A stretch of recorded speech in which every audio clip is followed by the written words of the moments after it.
एक खास इथेच आहे त्याच्यामुळे ही माझी भाची पद्माक्षी, माझ्या सख्या भावाची मुलगी.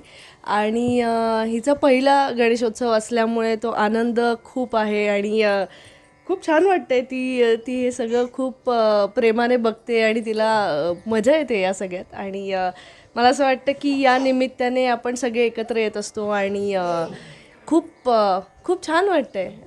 मी आज तिच्याबरोबर गणपती बसवला आहे, त्यामुळे अजून छान वाटते. दरवर्षी मी एकटी गणपती बसवते, पण यावर्षी तिच्याबरोबर गणपती बसवला आहे, त्यामुळे फार मस्त वाटलं. शक्य तितकं पर्यावरणपूरक आणि कोणालाही त्रास न होता आपण हे उत्सव साजरे करूयात. आणि हे आपले उत्सव आहेत, आपल्या जवळचे आहेत. गणपती आला की आपल्याला असं वाटतं की आपलं घरातलं कोणीतरी आपल्या घरी विराजमान झालेलं असतं.